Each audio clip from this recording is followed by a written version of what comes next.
My name is Emily Carter. I'm 32, a mother, a wife, and a woman with a secret that almost destroyed everything I loved. From the outside, my life was picture perfect.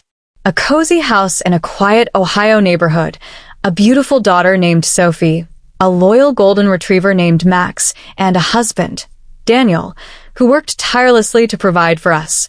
When he got promoted and moved to a corporate apartment 2 hours away in Cleveland, we thought it was just temporary. Weekdays apart, weekends together. We promised it wouldn't change anything, but the silence in our home said otherwise. The days felt endless. I worked remotely, managed Sophie's schedule, and tried to hold everything together. But without Daniel's warmth, his voice, his touch, it felt like living in a shadow of my own life. That's when Tyler entered. He was 26, staying next door to help his aunt, Mrs. Patterson, after her surgery. Young, calm, with a quiet confidence that caught my attention. It started innocently. Help with groceries. Small talk on the porch. A few laughs over neighborhood gossip. But I noticed how he looked at me. And worse, I noticed that I liked it. One rainy afternoon, I got caught outside collecting laundry. Soaked and shivering, Tyler waved me over from across the street. He offered a towel, a hoodie, and a cup of tea. We sat on his couch, raindrops tapping gently on the windows. That's when he said it. "You're beautiful like this." I laughed nervously. "Tyler, don't." But I didn't move. And neither did he. He touched my hand, and I didn't pull away. I told myself I should go. That I loved my husband. That this couldn't happen. But still, I leaned in.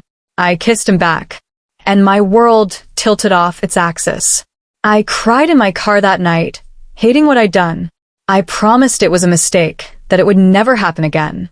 I ignored his texts, dodged him at every turn. But the loneliness remained. And eventually, I knocked on his door again. It became a routine, a double life, a betrayal I couldn't excuse.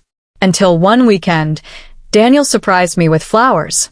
"I took next week off," he said with a smile. "Just us." My heart sank. The guilt crushed me. That night, I ended it with Tyler for good.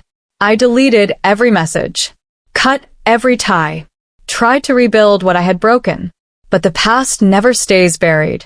A forgotten message from Tyler popped up on my tablet. Daniel saw it. He didn't confront me right away. He waited, watched. And one night, he sat across from me at the kitchen table and simply asked, "Is there something you need to tell me?" I confessed everything. He didn't scream. He didn't leave right away. He just cried. Eventually, he moved in with his brother. Sophie stayed with me. I began therapy. He joined me for couples counseling. It was distant, painful, raw. But he stayed. Not because he had to, but because somewhere beneath the hurt, we both still believed in us.